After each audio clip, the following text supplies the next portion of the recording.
Hi అండి. ఆఫీస్‌కి and కాలేజ్‌కి సింపుల్‌గా 5 నిమిషాల్లో ఎలా రెడీ అవ్వాలో చూద్దాము. మనం ఫ్రెష్ అప్ అయ్యి వచ్చిన తర్వాత ఫేస్ అంతా నీట్‌గా మాయిశ్చరైజర్ రాసుకోవాలి.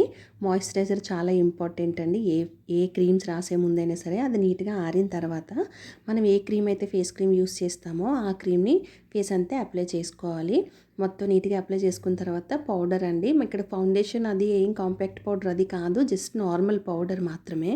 పౌడర్ రాసుకున్న తర్వాత మనం ఐలైనర్ వేస్తున్నాము. సో నేను ఫోన్లో చూసి వేసుకోలేకపోతున్నా కెమెరాలో. సో అందుకు మిర్రర్ తీసుకొని వేస్తున్నాను.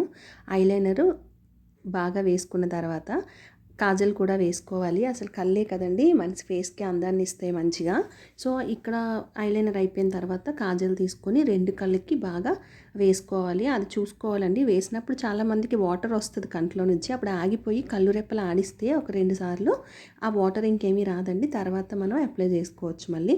సో ఇలా ఐలైనర్ నీట్గా కాజల్ 2 కళ్ళకి నీట్గా అప్లై చేసుకున్న తర్వాత చూసారా ఐస్ ఎంత బ్రైట్గా పెద్దగా కనిపిస్తున్నాయో, బాగా కనిపిస్తున్నాయి కదండి.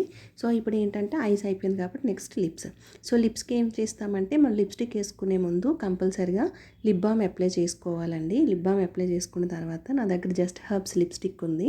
మినీ లిప్స్టిక్స్ ఇవి. అది నేను వేశాను. లిప్స్టిక్ వేసుకున్న తర్వాత లిప్ లైనర్ కూడా వేయాలి. లిప్ లైనర్ దేనికి అంటే మంచి షేప్ ఇస్తాయి లిప్స్కి, అవుట్లైన్లా అన్నమాట. లిప్స్కి బాగా కనిపించేలా చేస్తుంది.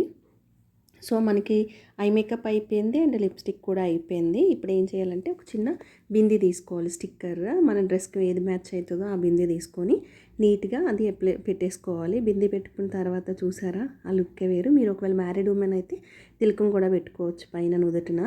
సో ఇప్పుడు ఏంటంటే మన హెయిర్ని సెట్ చేసేసుకుంటే అంతే మన మేకప్ అయిపోయినట్టే. చూసారా 5 నిమిషాల్లో ఎంత బాగా రెడీ అయిపోయామో. నచ్చితే ఒక లైక్ చేయండి అండ్ షేర్ చేయండి. Thank you for watching.